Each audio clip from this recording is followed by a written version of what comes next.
Hello welcome back to Ashwini's vlogs.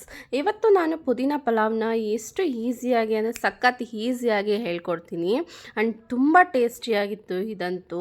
ಒಂದು ಸಲ ನೀವು ಇದೇ ರೀತಿ ಟ್ರೈ ಮಾಡಿ ನೋಡಿ, ನನ್ನ ಮತ್ತೆ ಪದೇ ಪದೇ ಪದೇ ನೆನೆಸ್ಕೊಳ್ತೀರಾ. ನೋಡಿ, ಇಲ್ಲಿ ನಾನು ಒಂದು ಟೊಮೊಟೊ, ಈರುಳ್ಳಿ, ಶುಂಠಿ, ಬೆಳ್ಳುಳ್ಳಿ, ಪುದೀನ ಸೊಪ್ಪು ಒಂದು ಹಿಡಿಯಷ್ಟು ತೊಗೊಂಡಿದ್ದೀನಿ, ಒಂದು ಅರ್ಧ ಹಿಡಿಯಷ್ಟು ಕೊತ್ತಂಬರಿ ಸೊಪ್ಪನ್ನ ತೊಗೊಂಡಿದ್ದೀನಿ, ಆ್ಯಂಡ್ 3 ಚಿಲ್ಲಿ ತೊಗೊಂಡಿದ್ದೀನಿ. ತುಂಬ ಖಾರ ಇತ್ತು, ಅದಕ್ಕೋಸ್ಕರ ನಾನು 3 ತೊಗೊಂಡಿದ್ದೀನಿ.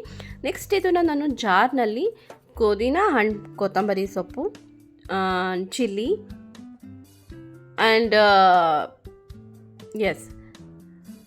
ಶುಂಠಿ, ಬೆಳ್ಳುಳ್ಳಿ ಇದಿಷ್ಟನ್ನು ಹಾಕ್ಕೊಂಡು ರುಬ್ಕೊಂಬಿಡೋಣ. ಒಂದು ಬ್ಲೆಂಡ್ ಆದರೆ ಸಾಕು. ಇದು ಮೆಣಸನ್ನ ಹಾಕಿದ್ರೆ ಹಾಕ್ಬೋದು, ಇಲ್ಲಾಂದರೆ ಸ್ಕಿಪ್ ಕೂಡ ಮಾಡ್ಕೊಬೋದು. ನೋಡಿ, ಬ್ಲೆಂಡ್ ಆಗಿದೆ. ಇಷ್ಟೇ ಸ್ಮೂತಾಗಿ ಬ್ಲೆಂಡ್ ಆಗಿರಬೇಕು ಪೇಸ್ಟು. ಪೇಸ್ಟ್ ರೆಡಿ ಆದಮೇಲೆ ಇಲ್ಲಿ ಚಕ್ಕೆ, ಲವಂಗ, ಒಂದು ಏಲಕ್ಕಿ ಯೂಸ್ ಮಾಡಿದ್ದೀನಿ, ಎಲೆ ತೊಗೊಂಡಿದ್ದೀನಿ, ಆ್ಯಂಡ್ ಈರುಳ್ಳಿ, ಟೊಮೊಟೊ ಎಲ್ಲ ಕಟ್ ಮಾಡಿ ಸೈಡಲ್ಲಿ ಇಟ್ಕೊಂಡಿದ್ದೆ. ಆ್ಯಂಡ್ ಒಂದು ಕುಕ್ಕರ್ನಲ್ಲಿ ನಾನು ಸ್ವಲ್ಪ ಎಣ್ಣೆ ತೊಗೊಂಡಿದ್ದೀನಿ, ಒಂದು 2-3 ಸ್ಪೂನಷ್ಟು ತೊಗೊಂಡಿದ್ದೀನಿ. ಯಾಕೆಂದರೆ ಅದು ಎಣ್ಣೆ ಜಾಸ್ತಿ ಇದ್ದಷ್ಟು ನಮಗೆ ತುಂಬ ಚೆನ್ನಾಗಿರುತ್ತೆ ಅದಕ್ಕೋಸ್ಕರ ಒಂದು ಸ್ವಲ್ಪ ಎಣ್ಣೆ ಜಾಸ್ತಿನೇ ಹಾಕ್ಕೊಂಡಿದ್ದೀನಿ. ಏಲಕ್ಕಿ ಎಲೆ ತೊಗೊಂಡಿದ್ದೀನಿ, ಆ್ಯಂಡ್ ಲವಂಗ, ಆ್ಯಂಡ್ ಒಂದು ಏಲಕ್ಕಿ ಆ್ಯಂಡ್ ಚಕ್ಕೆನ ಇಷ್ಟನ್ನು ಹಾಕ್ಕೊಂಡಿದ್ದೀನಿ. ನೆಕ್ಸ್ಟಲ್ಲಿ ನಾವು ಸ್ಟಾರ್ಟಿಂಗಲ್ಲೇ ಆನಿಯನ್ನ ಹಾಕ್ಕೊಂಬಿಡೋಣ. ಇದು ಚೆನ್ನಾಗಿ ಫ್ರೈ ಆಗಲಿ. ನೆಕ್ಸ್ಟ್ ಒಂದು ಸ್ವಲ್ಪ ಬಟಾಣಿ ನೆನೆಸಿಟ್ಟಿದ್ದೆ ನೈಟ್ ಕೂಡ, ಅದನ್ನೇ ಹಾಕ್ಕೊಂಡೆ. ಆ್ಯಂಡ್ ಹಸಿ ಬಟಾಣಿ ಇದ್ದಷ್ಟು ತುಂಬ ಚೆನ್ನಾಗಿರುತ್ತೆ, ಅದು ಸೀಸನಲ್ಲಿ ಮಾತ್ರ ಸಿಗೋದು. ನೋಡಿ, ರುಬ್ಬಿರೋವಂಥ ಪೇಸ್ಟನ್ನು ಕೂಡ ಮಿಕ್ಸ್ ಮಾಡ್ಕೊಂಡಿದ್ದೀನಿ.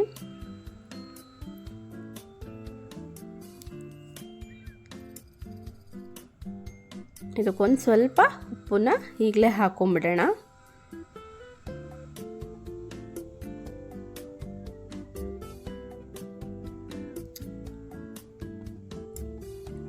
ಒಂದು ಸ್ವಲ್ಪ ಟೊಮೊಟೊ ಕೂಡ ಈಗಲೇ ಆ್ಯಡ್ ಮಾಡ್ಕೊಳ್ಳೋಣ ನಾವು.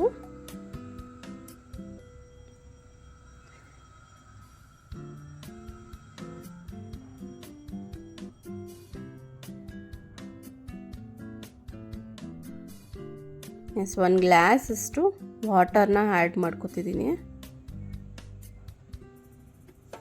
ಚೆನ್ನಾಗಿ ಕುದೀತಿದೆ.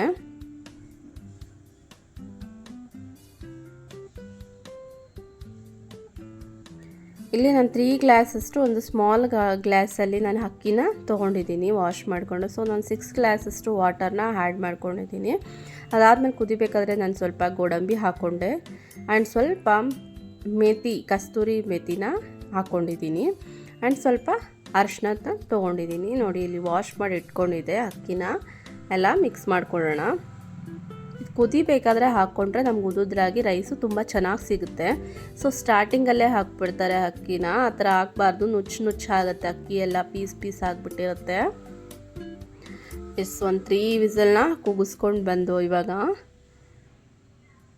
ನೋಡಿ ಎಷ್ಟು ಚೆನ್ನಾಗಿ ಬಂದಿದೆ. ಈಗ ಉದುದ್ರಾಗಿ ಇದೇ ರೀತಿ ಬರುತ್ತೆ.